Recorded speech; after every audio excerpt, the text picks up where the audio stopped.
Hi, it's time for another verb of the day. Today's verb is threaten. This is another viewer's request, and I am so grateful for that suggestion. Let's go ahead and take a look at some of the definitions or the ways that we use this verb. We're going to look at the first two definitions together. The first is to express one's intention to harm someone. And the second definition says to state one's intention to take a hostile action against someone. And I think we can sort of put the idea of harm and hostile action together. Harm could be like a physical injury, so saying you're going to hurt someone or do something even worse. But harm could also be with our words. We're going to tell someone that you did something or you said something. And really, hostile has a strong negative meaning to it. Again, we are suggesting that we are going to do something that hurts or harms someone else. A third way the verb threaten gets used is to mean to endanger or cause someone to be at risk. With this third definition, my mind immediately goes to global warming and climate change. This change in our Earth's temperature is causing certain animal species to be at risk.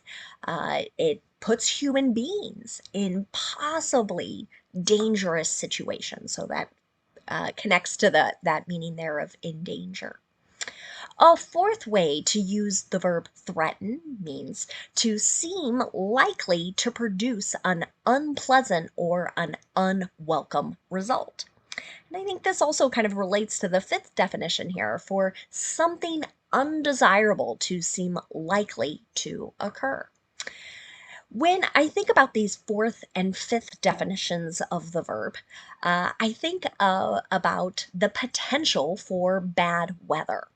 And so we might think about planning an event that's going to be outside, right? But perhaps a change in weather could threaten our plans. It could result in being in really cold, rainy environments for a long period of time, right? So again, kind of goes to that meaning of undesirable, something we do not want.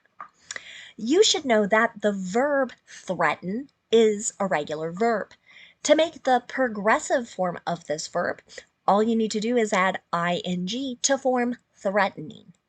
To make the past tense and participle forms of this verb, all you need to do is add ed. Our base verb, threaten, ends in a voiced N sound. And this means when we add the ed ending, we're just going to make a D sound. And we're not adding an extra syllable to the word. So the past tense and participle forms should sound like this: threatened, threatened. Now, there is a phrasal verb that you might encounter that is to threaten with. The meaning of it is to use some specific type of punishment as a bit of a warning, as a caution to someone else. So you're encouraging them either to do something or maybe not to do something. Let's take a look at an example sentence. Many parents threaten their children with no screens if they do badly in school. Okay? So the punishment is you're not going to be able to watch TV or use a computer, use an iPad, a cell phone, whatever it might be, right? Something with a screen. So that's the punishment, in hopes that it encourages the child to perform well. Do your homework, do the best you can on your assignments and tests or quizzes. Okay. Now let's move on and practice our verb of the day in a couple different verb tenses. Today we're going to practice the present progressive and the simple future. Let's start with the present progressive. We use this verb tense to talk about actions that are happening now. We also use it to describe an action that is ongoing in a time period that is not yet complete. When we make sentences in the present progressive, we need to pay attention to our subject. And the reason for that is the first part of our verb is going to be the present form of be. So if my subject is I'm going to use am, and then I'm going to use the ing form the verb. If my subject is you, we, or they, I use are, A-R-E, and then the ing form the verb. Finally, if my subject is he, she, or it, I use is, and then the ing form the verb. Now, some teachers and textbooks call this the present continuous, and that is just fine. The reason I like saying present progressive is I try and encourage my students to remember that the two P's mean that you need two parts to your verb. We have to have a present form of be, and we need a verb that ends in ing. Let's take a look now at an affirmative example. Climate change is threatening the health of more and more people around the world. Okay? Goes back to the definition we talked about earlier, endangering, putting people at risk. Now let's talk about making negative present progressive sentences. To do this, again, we start with a subject and we look at that subject to figure out which form of be matches. Then we use not, and then the ing form the verb. An example of this. Artificial intelligence isn't threatening jobs. Okay?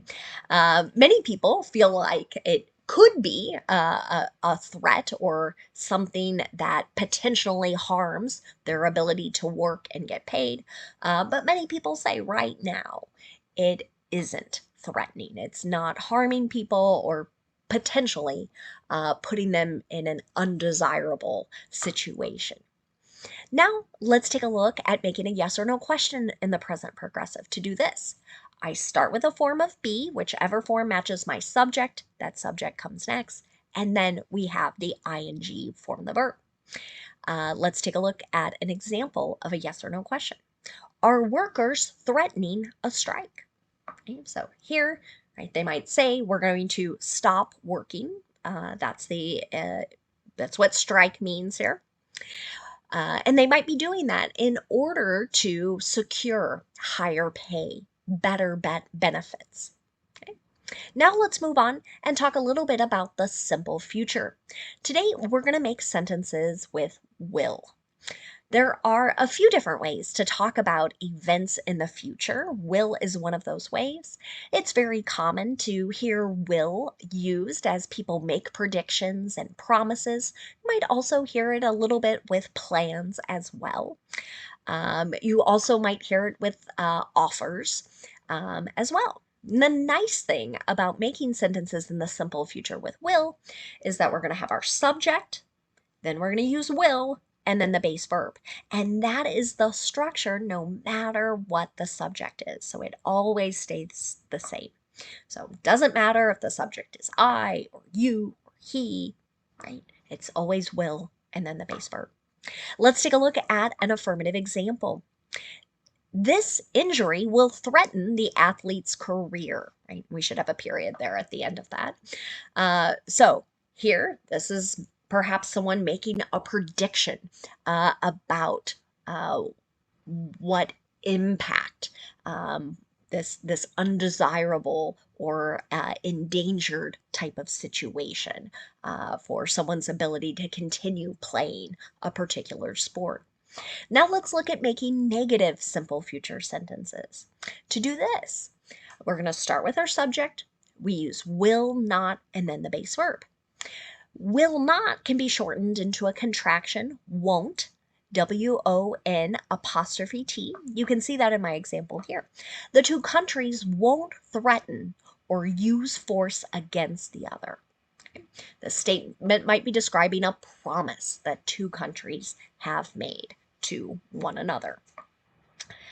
Now let's look at making a yes or no question in the simple future. To do this, I start with will, then I'm going to have my subject, and then the base verb. Here's an example. Will tomorrow's weather threaten our outdoor plans? Right? Maybe if there's a really bad thunderstorm, right? We're not going to be able to go for a walk. That would be an example of something that might make our plans unlikely to happen or no longer desirable. Now, let's move on and talk about some words that are related to our verb threaten. And the first word we're going to discuss today is the noun threat. This noun, threat, can have many different meanings. We're going to talk about three of them today. The first way the noun threat gets used is to describe a statement of intention.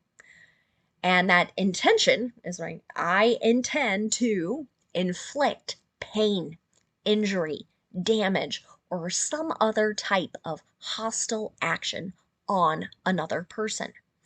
An example of this might be threats were posted online and many decided to keep their kids at home. This is something that happens far too often in the United States, where an individual makes a statement, and now many times they're using social media or other forms of communication, and they say they're going to harm students at a particular school, right? And that would be an example of injury and damage.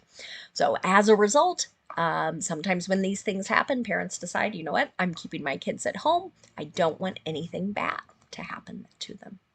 A second way to use the noun threat is to describe a person or thing that is likely to cause damage or danger. An example of this might be hurricanes are a threat to coastal areas each June through November. So, hurricane is a very strong storm that forms with warm ocean waters, right? So, not likely to affect the interior of countries, but along the coast or coastal areas. Um, they can create a tremendous amount of damage. In the United States, generally in the months of June, July, August, September, October, November, that's the time period where they are most likely to occur. Now, a third way to use the noun threat is to talk about the possibility of trouble, danger, or ruin. An example of this. Workers have been dealing with the threat of layoffs for several months. So perhaps there are journalists, others kind of speculating, this company doesn't seem to be doing well. We're hearing rumors. Maybe other people are talking about this possibility of trouble, that people are going to lose their jobs or be laid off. So that would certainly feel like a threat to your well-being, right? If you lost your job. Now let's move on, and we're going to talk a little bit about the adjective threatening, right? Now, we talked about how earlier that this could be used as a progressive or continuous verb, but it can also be an adjective. When this word is used as an adjective, we're generally describing something that has a hostile or deliberately, which deliberate means intention, on purpose, a deliberate, frightening quality or manner that causes others to feel that pain, injury, damage, or some other bad, hostile action is going to be taken, right? So there's a fear that either they themselves are going to be harmed or maybe their loved ones. An example of this might be the company has been receiving many threatening letters. Okay. So here, these letters might suggest we are going to disclose certain secrets or we're going to sue you, right? All of those things could be perceived as being hostile or harmful to the company.